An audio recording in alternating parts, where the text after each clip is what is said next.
All right, welcome everybody. This is going to be the spoiler edition of our Sonic discussion.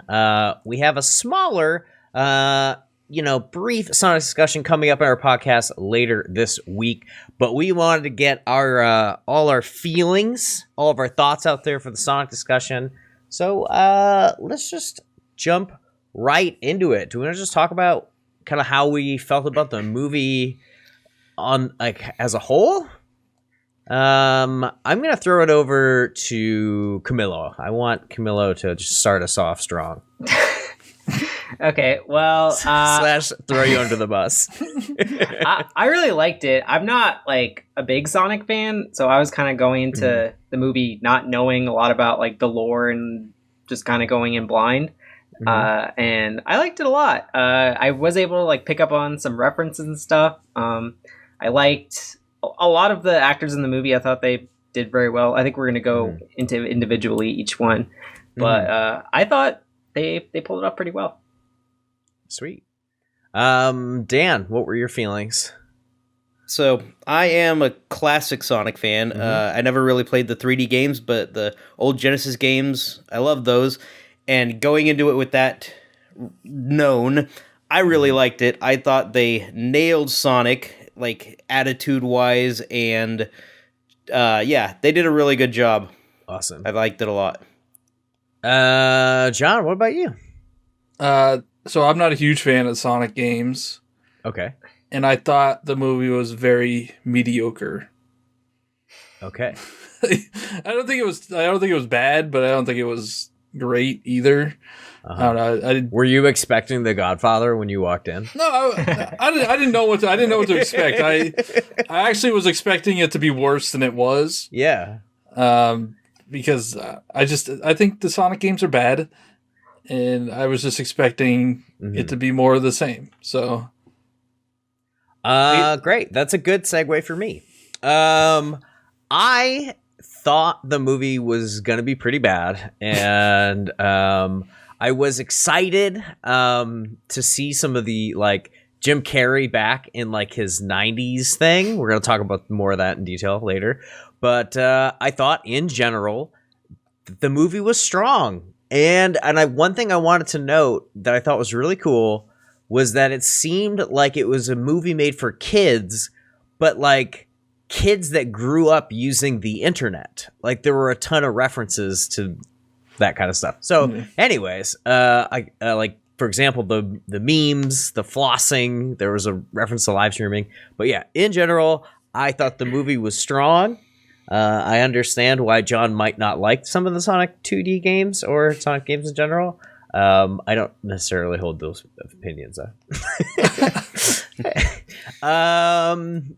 But yeah, I wanted to say how I felt about Sonic games because you guys all said that. So cool. Let's just go through kind of beat for beat. At the beginning of the movie, we start out in what is essentially Green Hill Zone, right? Yeah, but they don't call it. They don't call it that. No. I don't know if it panned over. Did it pan over like a sign saying that? No, that was the Green Hill. Like, yeah. Well, I know it said it. It said it there, but I wasn't sure if in the Green Hill Zone it did that too. I think it was unnamed first location.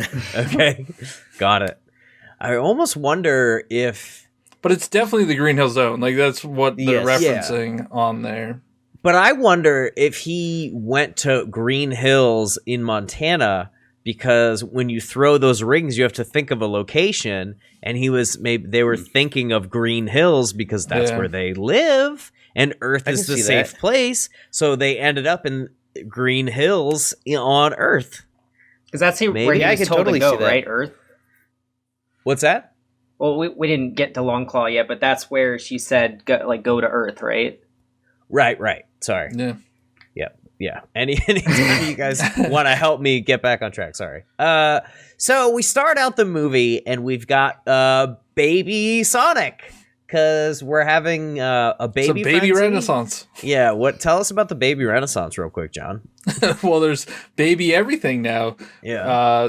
I guess the big one that started it was Baby Yoda, and everybody's like, "Oh my god, everybody loves these baby versions of these iconic characters." So let's do Baby Yoda, let's do Baby Scooby-Doo, Baby Mr. Peanut. Oh, that's true too. I forgot about that. I can there's see Baby that, Groot.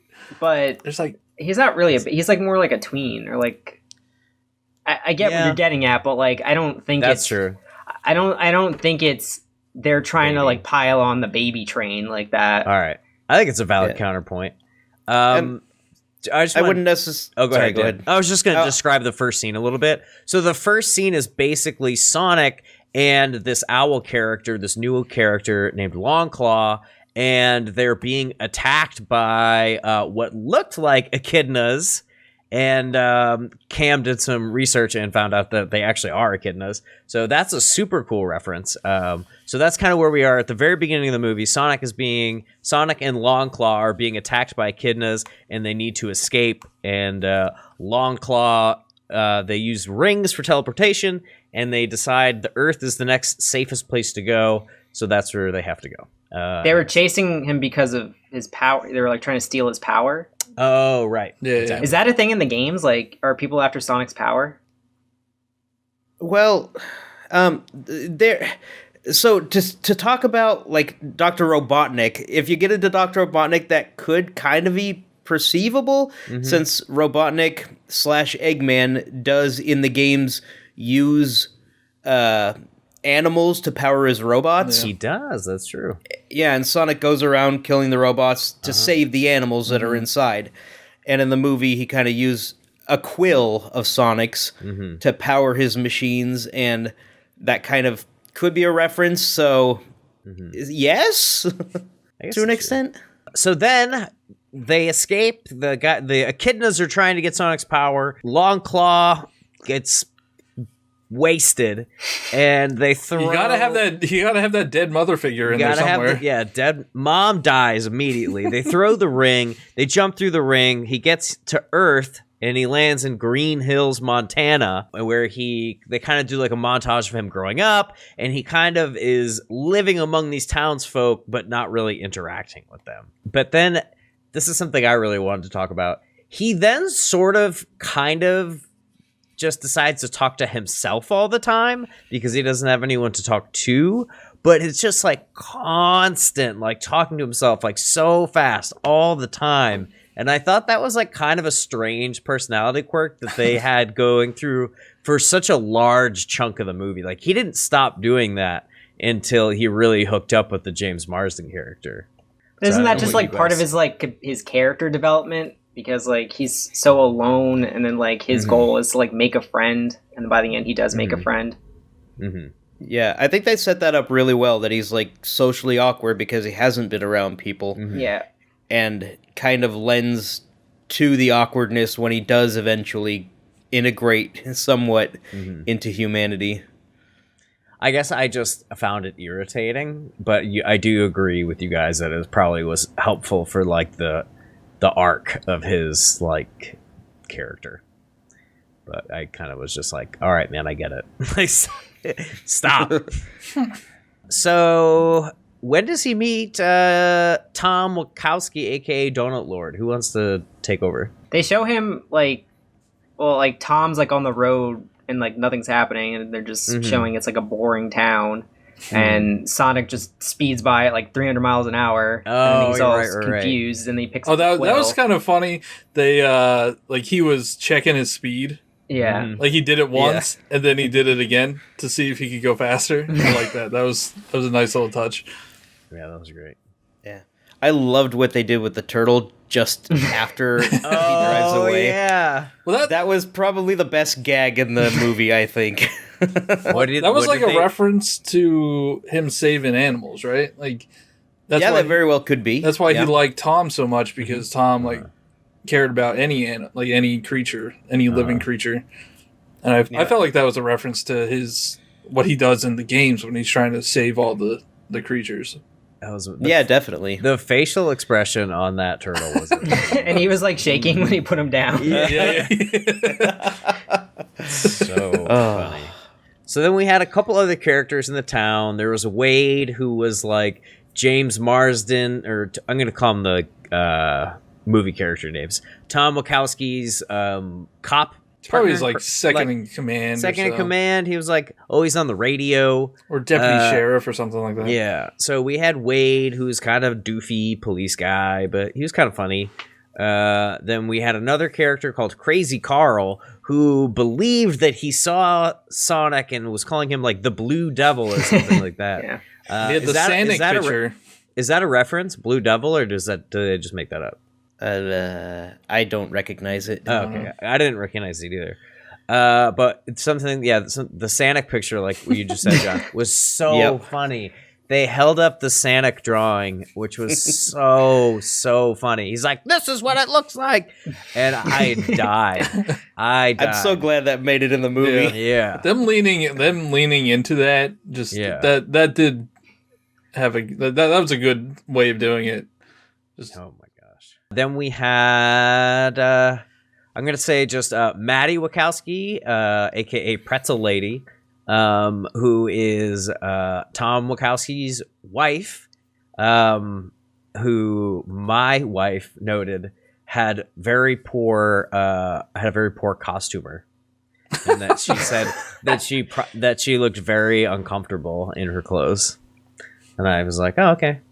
I'll throw that in there. That's not an insight that I was going to take away, but for the females watching, I'll give you the female perspective on what she thought about that. And then we also had Rachel Sumter, who was Maddie's sister, who was like kind of like a comic relief, but also just super random because she hated Tom Wachowski for no reason. For no reason, because time and time again, like basically Tom Wachowski just proved that he was the nicest guy ever. Like that's his character, is that he just lives in this podunk town, he takes care of everybody, and he's super, super nice. And then for no reason, which I guess is like, I think part of the joke that they were trying to like be like, oh, wouldn't it be funny if for like no reason, like she just hates him? I was really confused because like when she was with her sister, I was like, wait, why? Like there was no reason for her to hate him. Or like that, they didn't show it to us anyway. What really got me was that phone conversation, like Tom and I forget what her name, Maddie, get off the phone, and it was like a really nice conversation, and they're talking to each other like a normal couple. Yeah, and he had to like go do something. And the sister's like, "Oh, that spells divorce." Like, what? No. Oh yeah, she was like DIVOR. Like I'm just like, what? That makes no sense. Yeah, that entire thing fell completely flat for me. It was just weird. Hating someone for no reason. But I did love, and I said this before we started recording. One of my favorite jokes in the whole movie is said by that character, and because at one point she gets tied up. And her daughter is running around her going like, na, na, na, na, na, na. She says, gotta go fast. She's saying, gotta go fast. Oh, she said, that's great. She's saying, gotta go fast, gotta go fast. And then the mom, in response to that, was just like, go get my Fitbit so I can get my steps in. And I just like died. I was like the only person in the theater. I was like, bah! I mean, it was a sold out show, but like I was the only one that was just like dying at that joke.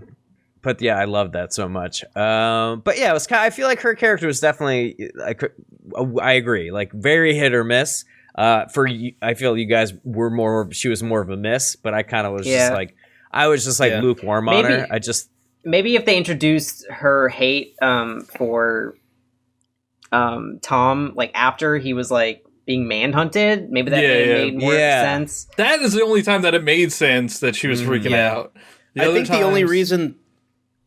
only reason why they made her hate him was so that there could be some sort of a foil when he goes to try to seek refuge. Right. And then there's like drama. All right, so let's just catch up where we are. We're doing a pretty good job of going through the movie, but so how do they go from being how does the manhunt happen? So what was he doing? So we didn't do so Sonic, he was feeling like alone. He was at like the baseball field.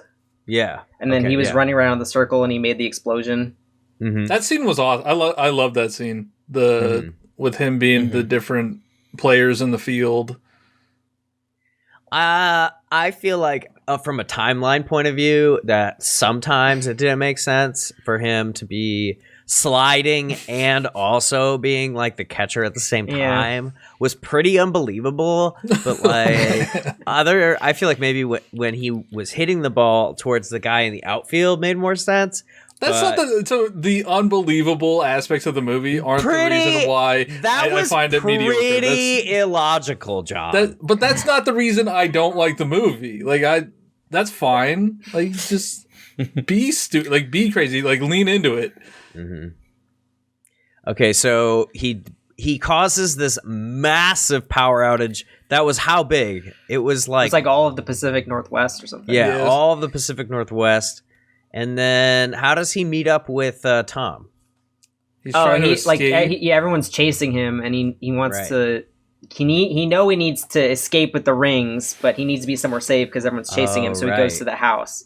Mm-hmm. Yeah, Robotnik actually is. He comes in to track the cause of the power outage. Yeah, and he has all his little drones, and then the drones are chasing Sonic, and he goes to Tom's.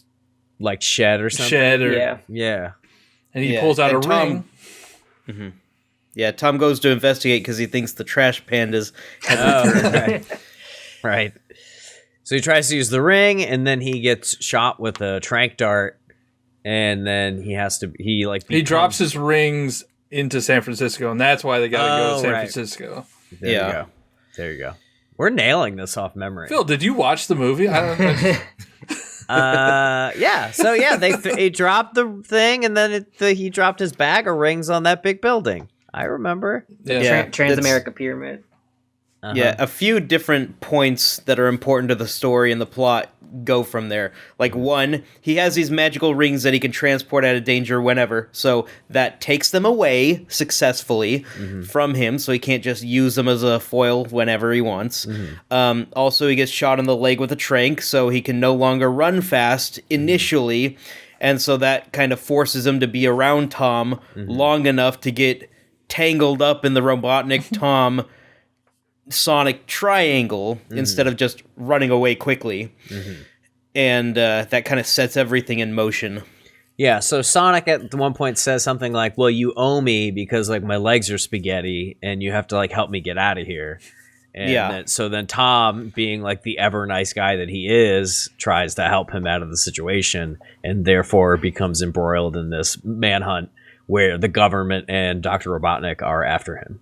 Yeah. Oh, yeah. There's also, regarding Tom, there's also the side plot that he's trying to become a police officer in San Francisco, which is where San Francisco comes in, because he wants to prove himself to himself in, like, will he have what it takes if someone comes to him with a life or death situation? And that's exactly what Sonic is doing, and so he it kind of nudges him to go along with it as well.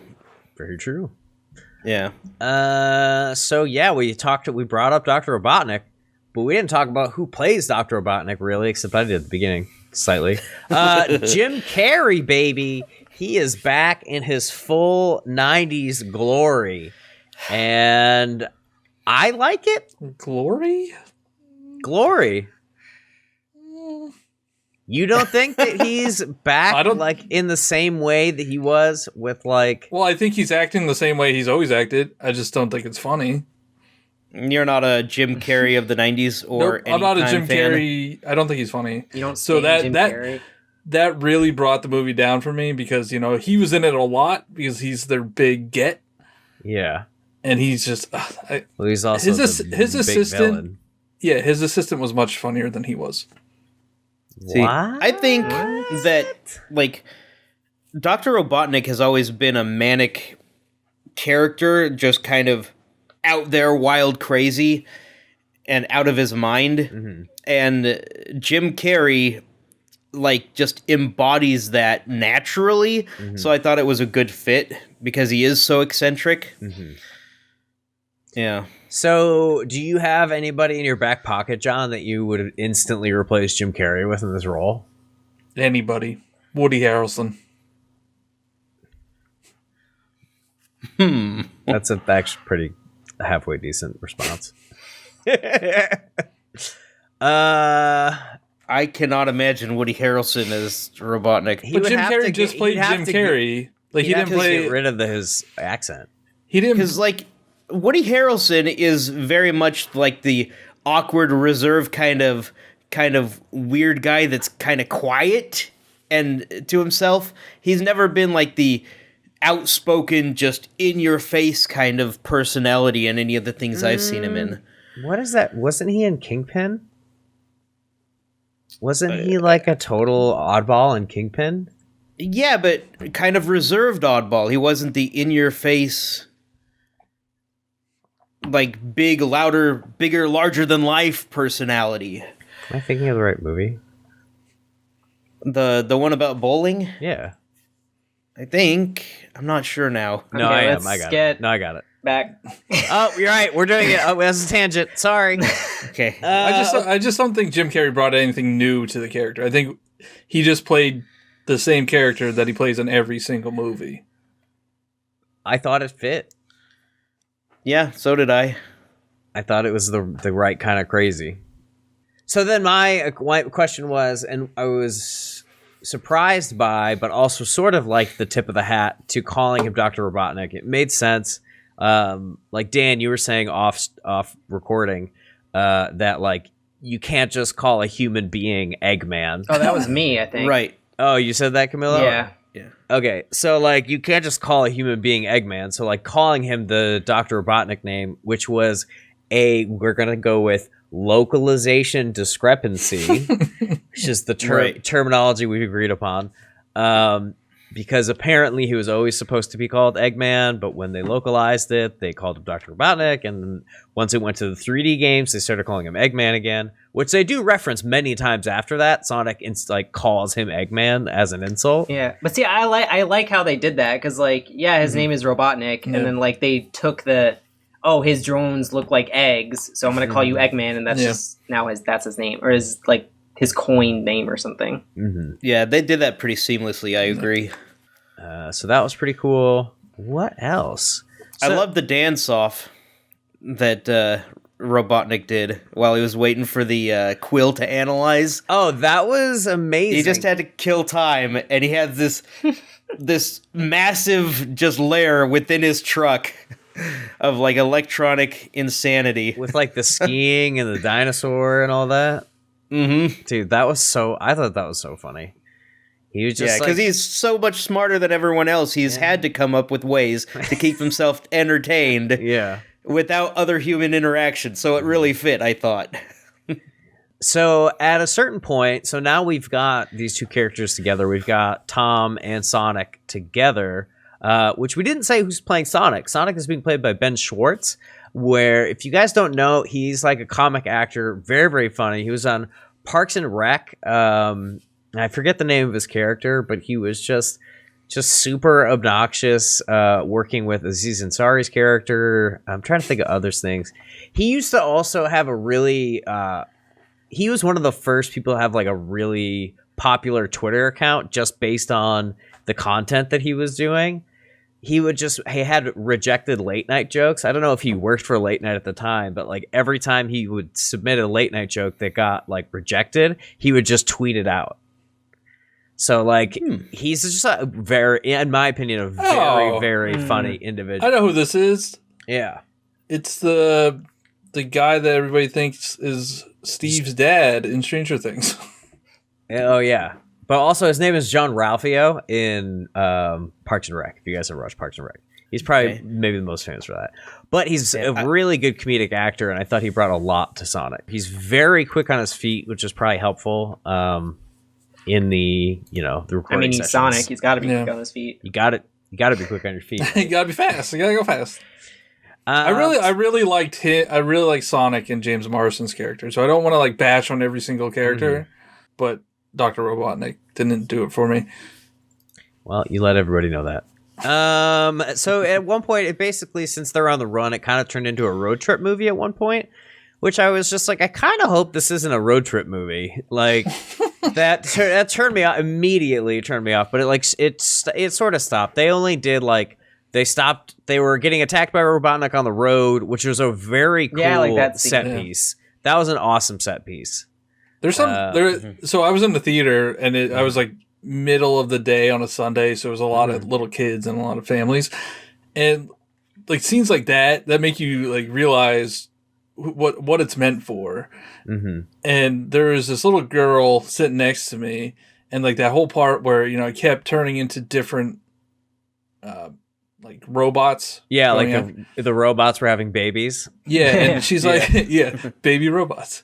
She's like, oh, you got to be kidding me. So I'm like, that's exactly what it's for. Like that's what they're going for. That was great. I loved that scene, and then seeing him do like the spin dash was like sick. Even though they show it in the trailer, seeing it like on the big screen, like in a climactic moment, was really cool. I think that might have actually been a drop dash from Sonic Mania, since he like jumped out and started spinning while he was in the air. Semantics.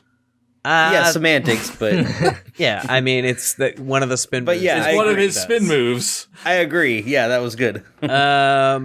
So speaking of Road Trip, I'm gonna move this to right here. The bar scene. I have met. It's the thing about the movie that I like the least. I thought it was really weird that like he put on a costume and everyone was just kind of like, "Yeah, you're just like a weird guy." I like that joke or like that scene. He's just like he has like a condition, and they're like, it's a very cartoony thing to do. Yeah. Like that's what they do in cartoons. I feel like this movie knows what it is, and they leaned into it in just the right way. And these are the types of things you kind of have to ignore and suspend your disbelief for, just so you can move along. I suspended my disbelief with the space hedgehog coming to Earth and befriending a man. So you didn't like it because it was illogical or something? Oh, Yes. It's coming back around on you on that one. Yeah, no, it was illogical. It made no sense. Yeah, but so did so many other things. Yeah, a lot of things. But that thing made that made like the least sense. They were in a huge group of people, and he's like, they're all drunk. They're all drunk. He's a blue alien. Tom knows. So here's another illogical thing that is even bigger than this. Tom knows he's being chased by all these people, and his face is being splashed up as this massive threat to security, national security. He bought a hat and sunglasses. Yeah, but then he thinks he's still going to become a police officer. Like that offer is still going to be good to be in San Francisco. You know what we talked about? He's a known terrorist. We talked about how they resolved that in the end. Yeah. But we talked about how Wade is a little bit of a doof. But like, you know what? Maybe Tom working in Green Hills. That's as high as he can swing. He talks to donuts. Like, what do you expect? Yeah, but I mean, like, if you're talking illogical, he gets a job in San Francisco and then becomes a known terrorist and still thinks he has a job waiting for him in San Francisco. Well, he just has to prove that he's right. Yeah, and then he goes into the building. I mean, I had that thought too. Like, he is a ID. terrorist, and like he's going to have like a police job. But like, that's what I mean. You have to suspend your I thought belief that with was a lot of okay because if he could clear himself, like it would be okay. If he clear his name. Yeah. Right. Also, bar scene. They did the exact same thing that they did in XMen First Class and Days of Future. There was First Class? They did it in two. They did it in two of them. Every time the Quicksilver has been in like the new class or whatever, they've done like those cool stop time completely and then manipulate the world so that when time is like unfrozen again, like everything like drops or like whatever trip thing he did like goes off. So I was just like, I've seen this, but like also he does have the same superpower, so like it's kind of unfair to be like, well, you can't, like, how are you supposed to showcase that? Yeah, you need an original way to show that he's fast without showing. I mean, it's the the exact same thing. Yeah, they even had him playing ping pong with himself in the beginning, like they did in X-Men. Oh wow, I didn't realize that. But like I've seen that not even Quicksilver in, like, has a lair basically that was Sonic's lair. Not even like X-Men. Like they've done in other movies and TV shows, things where like they freeze time, they like do a bunch of stuff and they like unfreeze it. I don't think that's like ripping off at all. That's just the thing. If you have that power, it's very common to show someone's really fast. Yeah. Well, then do something different. I thought it was fine as is. You don't really need to reinvent the wheel with Sonic the Hedgehog, the movie. Necessarily. It was not Lawrence of Arabia. Right. But, like, also, you don't have to... Like, he could have done it all in real time. Yeah, but... Yeah, it would have been cool to see him, like, going really fast around the room. As a blur. Like, it's like a... Yeah. But, like, would you have noticed things that he... Like, you wouldn't have noticed everything. But they weren't really that funny, though. Yeah. They could have done it twice, one in real time. I like what he put, like, something on the guy's head, and then he, like, pushed out of the way, and then he like went through the window. I enjoyed it. I'm fine that they quote ripped it off.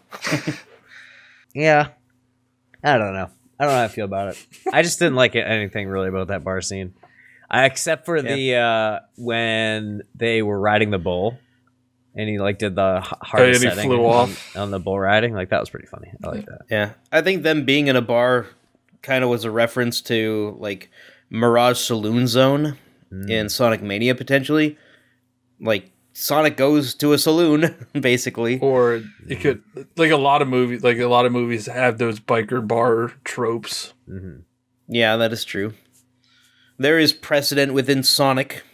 What did we think about the bucket list? That became a big part of Sonic's driving force. I like that. Because what wasn't it? It was Tom that was he was like, "What's a bucket list?" Mm-hmm. And then I thought that was like cute that he was like describing like what that is, and then he's like, "Well, I want a bucket list," and then he just starts like writing a bunch of stuff, and and then they go into the whole thing of like, "Oh, this is a bar. You could do a bunch of things with your bucket list in here," and then like he gets the last one. It's like make a friend, which was cute.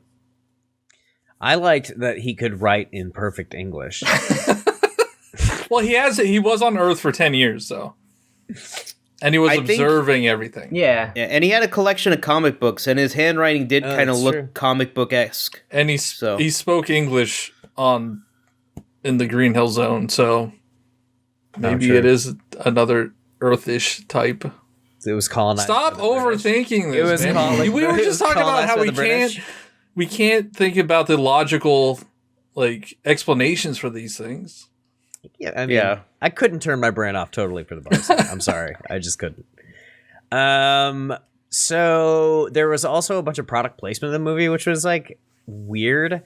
Like Zillow, they're looking at apartments or houses or something on Zillow. I'm like, what? Like who? Like, have you ever watched an Avengers movie? No, I haven't. Well. I know yes, I've seen all the Avengers movies. Don't all the freaking car ads that are in those things? Like, they're driving an Audi in, like, a... Yeah, but that's dope, and they do that in every movie. Like, they do it in Bond movies, and cars... Transformers. Cars that look cool going fast, it's just cool. That's cool product placement. Going to Zillow and be like, I got a great deal in an apartment. Wink! Like, that is just like, holy. Did I just watch an ad? I didn't mind it. Yeah, I didn't even catch that one. That one didn't even register in my brain. Yeah, I feel like they may have been kind of contractually obligated to include them, so they included them in kind of a tug-in-chink, wink-wink, nod-nod kind of way. Yeah, I mean, these have to be here. Deal with them together. Mm-hmm. I like the Olive Garden one. I did like the Olive Garden one. Yeah, the one at the very end was the Olive Garden super 3. funny. The one the gift card, yeah. Gift card, $50. And the amount. Yeah, $50. Can you even get a dinner for two for $50 at Olive Garden? Yeah, you can. You can feed a family of 6 for $50 at Olive Garden. They're like, unlimited reparations to feed a family of 6. They were like, reparations to fix our house? And they're like, you'll see. Yeah, gotta claim that on their tax return. So let's move on to the final fight, which I thought was like the really cool really cool scene. They get to San Francisco, they get there to the tower, and he gets his rings back, and they do another freeze time thing. I don't know. Oh yeah. Anybody wants to walk us through kind of what happens in those next scenes? Well, okay, so Robotnik shows up, and then like they're like, "Well, we can't go very fast," so he like pushes them off the building, and then I guess because he wanted to throw the ring underneath them, and then he had trouble like catching up to them, and then he got to them at like the last second, and then they went back to Green Hill, and then there's just that whole scene where they're just like going through San Francisco with the rockets and. And then, because like Robotnik was able to speed himself up because he had the quill. It is cool. I really love the set pieces in that scene, like when they went through Paris and Egypt. Pyramids. Yeah, Egypt. And they just blew. Yeah, so I was like, that's yeah. I was like, whoa, I guess all right. We're just that's what I guess we're we doing don't now. care about. Nobody's gonna notice that one in the morning. I don't know. Yeah, I feel like that part was the thing that most felt like the video games to me, where like Robotnik is chasing and trying to kill Sonic, and Sonic is going through all the different zones trying to defeat Robotnik. So, yeah, like Sandopolis, kind of reminiscent to me of that zone when he's going through the desert and stuff. Then a Great Wall of China zone. Yeah. But yeah, that was so cool. That was a really cool set piece. I like that one a lot. And then they get back and they're like having the final fight. It's like kind of a standoff. And then Sonic does his little power up move, which is not going supersonic, even though I heard people in the theaters say, he's going supersonic. They are wrong. It was not supersonic. What is it Chaos then? Emeralds to go supersonic. What was it? He just got very electric-y? Sure, they don't really have an equivalent in the game so much, other than maybe like the electricity shield in Sonic 3. But it's not really related. But you need the Chaos Emeralds to go supersonic, and when you go supersonic, you turn golden. Yeah. And he didn't have either of that, so it couldn't have been supersonic. So he goes not supersonic and throws a ring behind Eggman and then pushes him into the mushroom world, versus the world that Sonic never wanted to go into. And he gets trapped there. And that's how the movie basically ends. I will add one more thing to that. Sonic curls up into a ball and hits Eggman. Yeah, I noticed. Yeah, that was thing. cool. That's how he defeats him, all the different bosses. That's true. In the games. I loved that they had that reference. Yeah. That was awesome.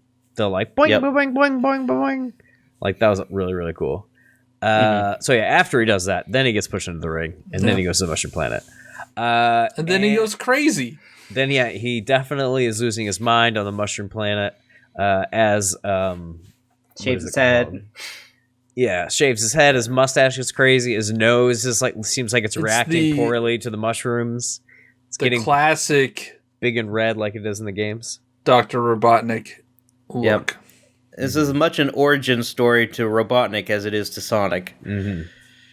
And then there were some really, really cool animated credits that were in the style of like the Sega Genesis Sonic, where it kind of showed like all the locales of the movie and some of the scenes in the movies. I just really, really liked that. Yeah, it was cool. Oh, that's so cool. I do really like the sprite, how the sprites look, like like Sonic Mania. I love how that game looks. That classic style Sonic. I gotta tell you, I've been playing Sonic Mania since I saw the movie. Popped it back into my Switch. Nice. And then after that, there was a huge reveal. Tails shows up. Mario showed up. Crazy. Yeah, Mario showed up, and he's like, "The Maya Peach." Let's go to the Olympics. Tails shows up. He's got like a device, so he's obviously like a smart inventor, like he is in the games.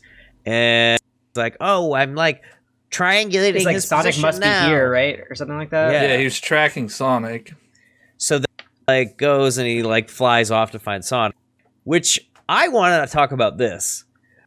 Did Tails and Sonic know each other before? Is somebody Tails to find Sonic because Sonic has power. Like, why and how? Yeah, because Sonic would have been a kid, right? Or Right. Yeah.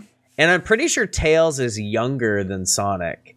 Unless that version of Sonic was like supposed to be the classic Sonic. You know how that Sonic looks smaller. Or maybe they don't know each other and like Tails they need Sonic back in Green Hill Zone or something. Maybe the random owl thing is alive and told Tails to go find Sonic. I agree with Camilo, and then maybe with what you just said, in that something is happening in Green Hill Zone and they need Sonic back with his power and they want to bring him back. And I would imagine that it has something to do with the Echidnas or something and Tails and tying that in. Like, I would be very shocked if we didn't see Knuckles in the second Sonic movie.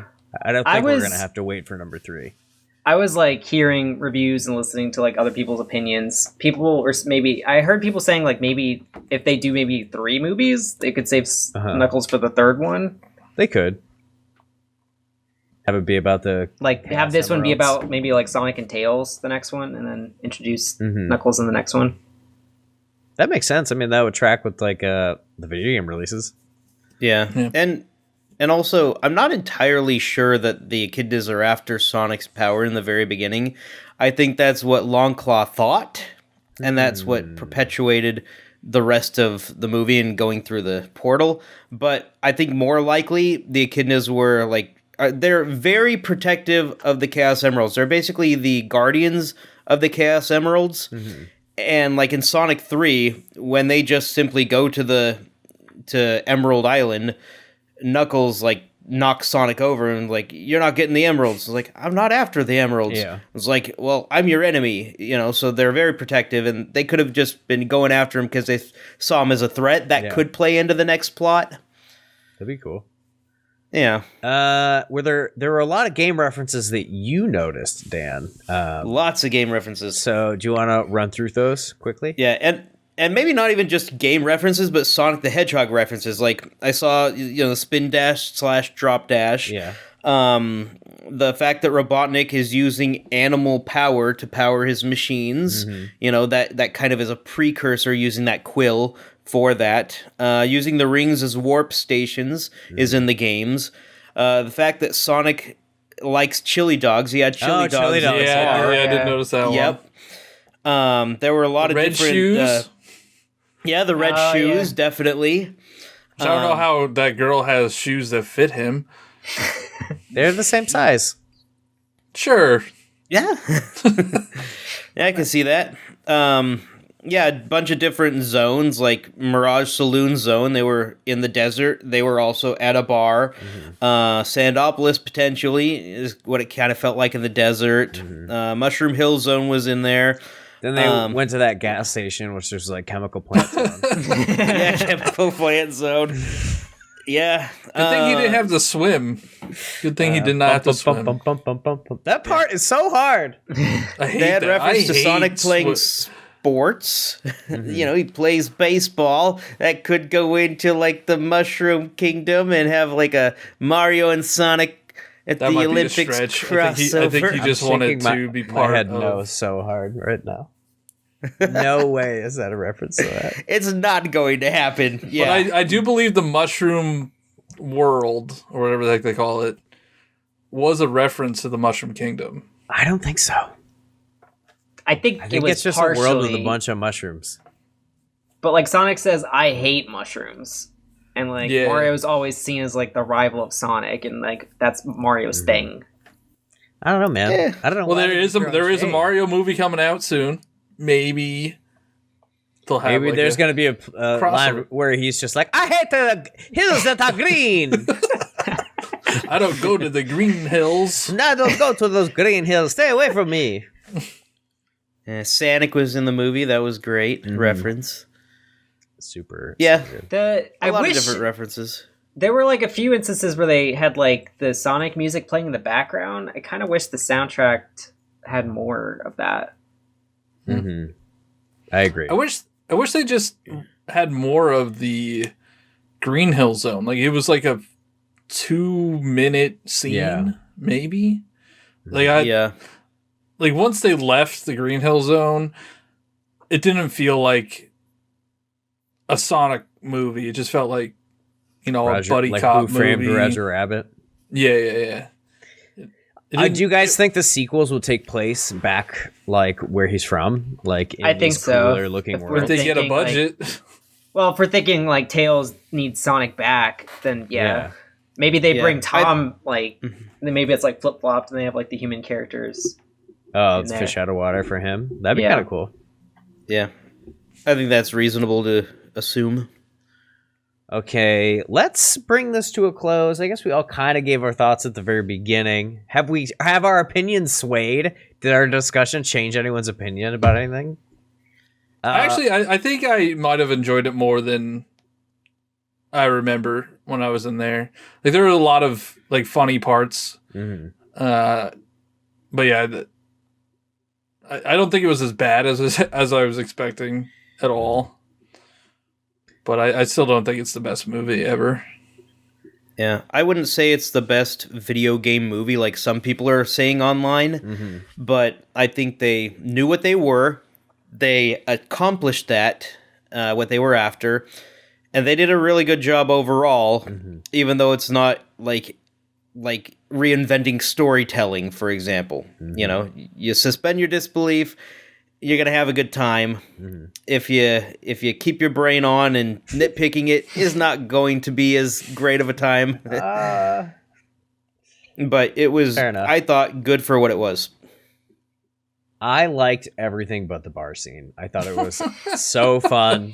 I refuse. I had 3 people trying to convince me to just turn my brain off, but I'm sorry, guys. It cannot be turned off for that scene. But I did love the bull thing, and then I agree with Camilo and that like him making the bucket list thing was like a cool thing for his character to do. And I just liked it. I liked it. I had fun. I like going to movies and just having fun.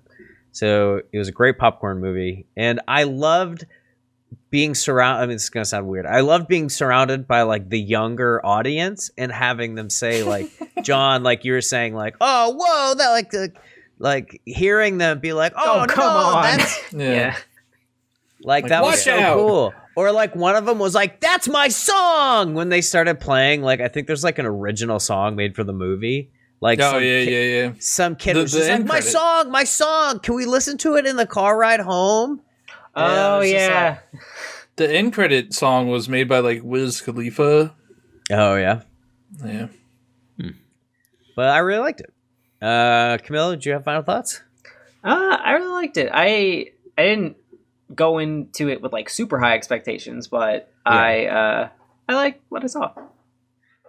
I went in with expectations that were buried underground, and I left the movie with a big smile on my face. All right, cool. There's other stuff that we do want to talk about for the Sonic movie, but we're gonna save those for the podcast because we do want to talk about this during the podcast as well. But that's gonna be spoiler free because we just spoiled the heck out of this movie from start to finish. Thank you, Camilo. Thank you, Dan. Thank you, John, for participating in this awesome Sonic discussion. And we'll see you guys later. And let us know in the comments if you guys like this type of video, and maybe we'll make more. All right. Thanks for watching. Bye-bye. Bye-bye. Bye.